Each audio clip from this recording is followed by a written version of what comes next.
আমাদের ভোটের অধিকার ফিরিয়ে দিতে হবে এই দাবির জন্য, এবং বাংলাদেশের গণতন্ত্র প্রতিষ্ঠিত করতে হবে, বাক স্বাধীনতা ফিরিয়ে দিতে হবে, মানুষ নিজের ইচ্ছা মতো কথা বলতে পারবে, মানুষ নিজের ইচ্ছা মতো স্বাধীনভাবে চলতে পারবে।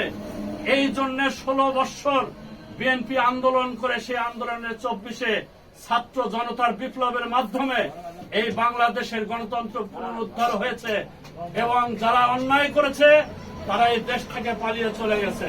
এবং আমার সামনে উপস্থিত মুরব্বীগণ, আপনারা জানেন যে আগামী 12 ফেব্রুয়ারিতে জাতীয় সংসদ নির্বাচন হবে। সেই নির্বাচনে আপনারা যারা সাধারণ মানুষ, যারা খেটে খাওয়া মানুষ, যারা শ্রমিক, যারা দিনমজুর এবং যারা পরিশ্রম করে যারা সংসার চালায়, আপনারাও বলেছিলেন গোলাম মোহাম্মদ সিরাজ সাহেব নমিনেশন পেলে আমরা অত্যন্ত খুশি। ঠিক আছে, আপনাদের দোয়া, আপনাদের চাওয়া আল্লাহ পাক কবুল করেছেন। আল্লাহ পাক কবুল করেছেন। গোলাম মোহাম্মদ সিরাজ সাহেব নমিনেশন পেয়েছেন।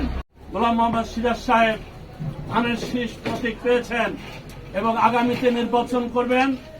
আপনাদের কাছে গোলাম মোহাম্মদ সিরাজ সাহেবের ধানের শীষ মার্কা ভোট চাই, এবং আপনারা ভোট দিবেন এবং আরো উৎসাহিত করবেন, এবং আপনাদের বাড়ির আশেপাশে যারা আসে তাদেরকে বলবেন যে গোলাম মোহাম্মদ সিরাজ সাহেব একজন ভালো মানুষ, পরীক্ষিত মানুষ, 4 বারের সংসদ সদস্য ছিলেন।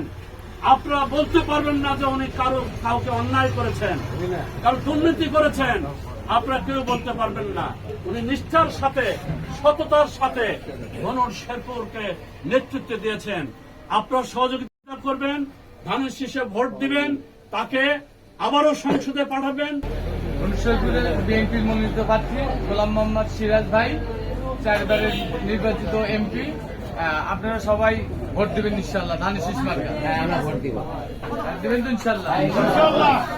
আপনারা তো দিবেনই, এবং বাড়িতে মা বোনেরা যারা আছে তাদেরকে সবাইকে বলবেন ধানের শীষে ভোট দেওয়ার জন্য।